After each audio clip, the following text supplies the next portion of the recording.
알아두면 쓸모있는 바이러스성 모기맥의 감염병 예방법.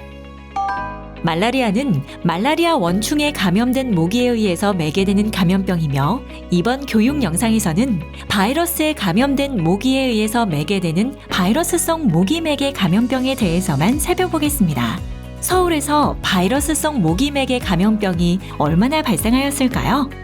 최근 3년 동안 서울시에서 모기로 인해 바이러스에 감염된 환자가 주로 4월에서 10월 사이에 발생하였습니다. 모기를 통한 감염병은 일본뇌염, 댕기열, 치쿤구니아열, 지카 바이러스 감염증이 있습니다. 서울시 감염 환자 발생 현황을 보면 국내에서 감염되는 일본뇌염 환자는 매년 2~3명이 발생됐고, 해외여행 중 감염되는 댕기열은 22년, 23년에 각각 32명, 53명, 치쿤구니아열은 4명, 7명, 지카 바이러스 감염증은 1명, 2명이 국내로 입국하여 진단되었습니다. 바이러스성 모기맥의 감염병의 감염 경로와 맥의 모기의 종류는 무엇이 있을까요? 바이러스성 모기맥의 감염병의 감염 경로는 바이러스에 감염된 모기를 통해 전파됩니다.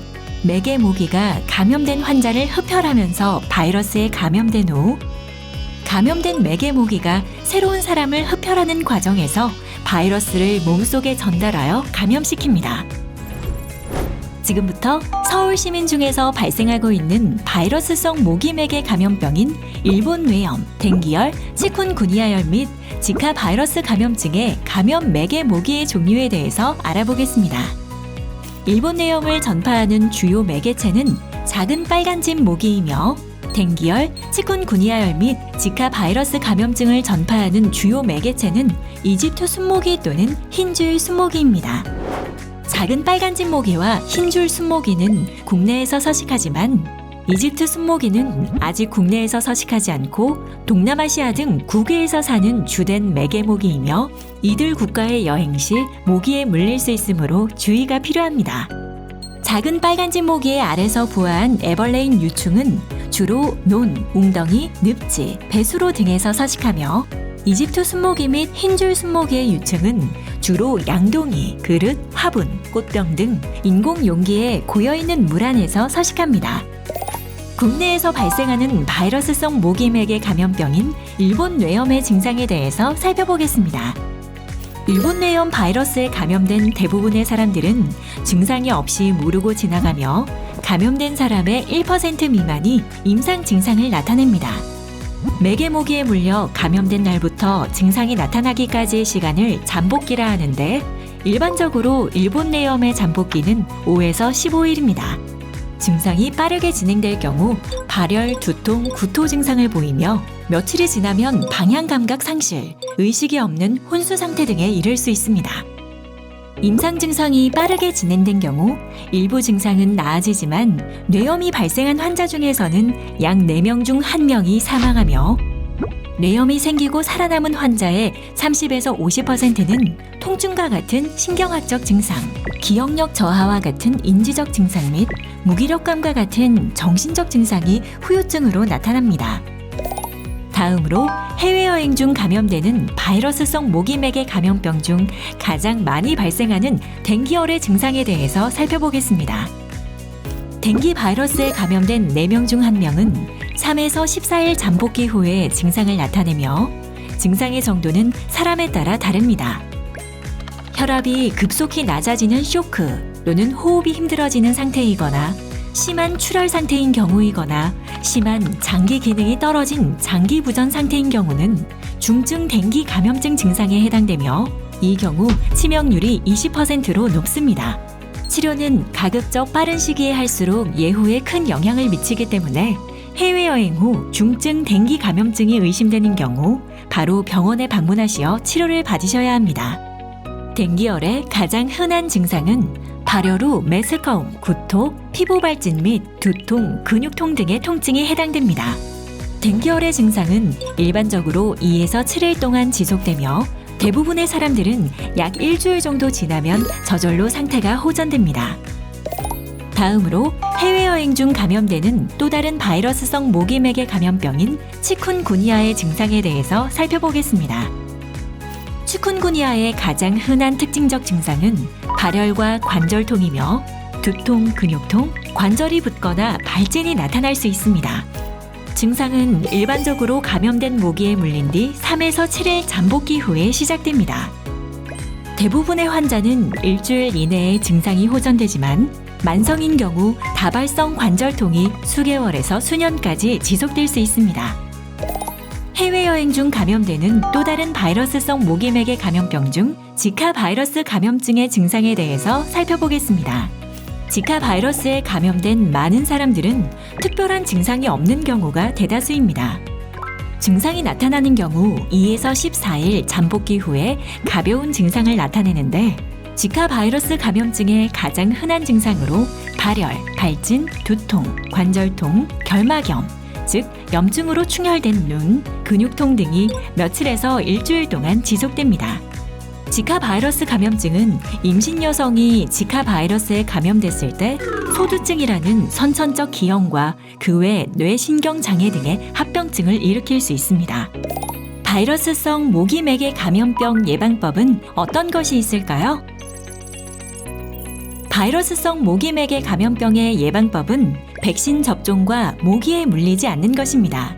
백신은 일본 뇌염 백신만 국내에서 사용 가능하며 댕기열, 치쿤구니아열 및 지카 바이러스 감염증에 대한 백신은 국내에 없습니다. 어린이의 경우 일본 뇌염 백신 접종 시 권장 예방접종 일정에 맞춰 접종해 주시면 됩니다. 일반적으로 어른의 경우 일본 뇌염 예방접종 필요성이 낮아 적극적으로 예방접종을 권고하지 않습니다. 다만 일부 논이나 돼지 축사 주변과 같은 위험 지역에 거주하거나 일본 뇌염 유행국가 여행자 등과 같은 일본 뇌염 고위험군의 경우 일본 뇌염에 대한 면역이 없다면 예방접종을 고려할 수 있습니다. 이 경우 일본 뇌염 불활성화 백신의 경우 3회 접종을 하고 생백신의 경우 키메라 바이러스 백신으로 1회 접종을 하면 됩니다.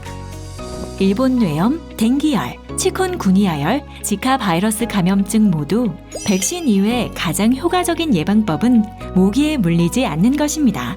모기맥의 감염병을 예방하기 위한 모기에 물리지 않는 6가지 방법에 대해서 알려드리겠습니다.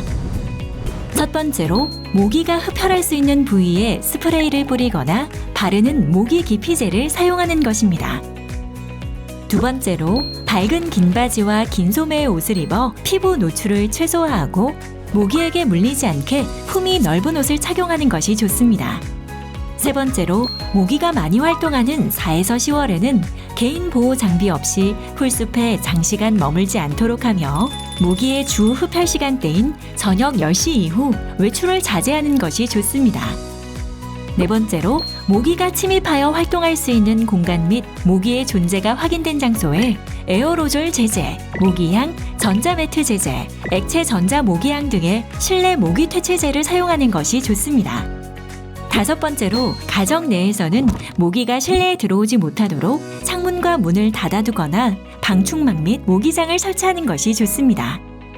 여섯 번째로 맥의 모기의 유충이 서식할 수 있는 집 주변의 물웅덩이, 막힌 배수로 등의 고인물을 없애서 모기가 서식하지 못하게 하는 것이 좋습니다.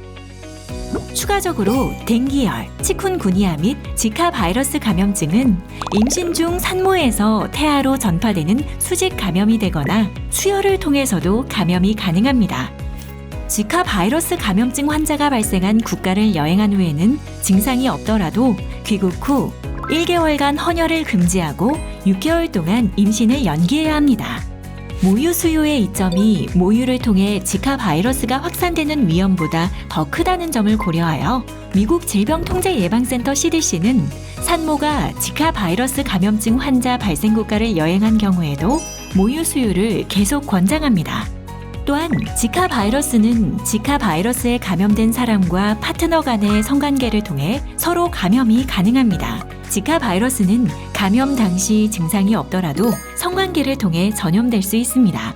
따라서 지카 바이러스 감염증을 예방하기 위해서는 지카 바이러스 감염증 환자 발생 국가를 여행한 후에는 6개월간 성관계 시 콘돔을 사용하는 것을 권장합니다. 바이러스성 모기맥의 감염병 치료법은 어떤 것이 있을까요? 현재까지 일본 뇌염, 댕기열, 치쿤구니아, 지카 바이러스 감염증에 특화된 치료제는 없습니다. 치료 방법은 증상을 해소하는 대증요법이 주를 이루며 다음과 같습니다. 첫 번째, 가능한 한 넉넉한 휴식을 취하십시오. 두 번째, 열을 조절하고 통증을 줄이려면 아세트아미노펜을 복용하세요. 아스피린이나 이부프로펜을 복용하지 마세요. 세 번째, 충분한 물 또는 스포츠 음료를 섭취하세요. 마지막으로 증상이 고열, 출혈, 저혈압, 의식 저하, 경련 등의 중증인 경우에는 병원을 방문하여 즉각적인 진단과 적절한 치료를 받으시기 바랍니다. 나와 우리 모두의 건강을 위해 감염병 예방 수칙을 확인하고 꼭 지켜주세요.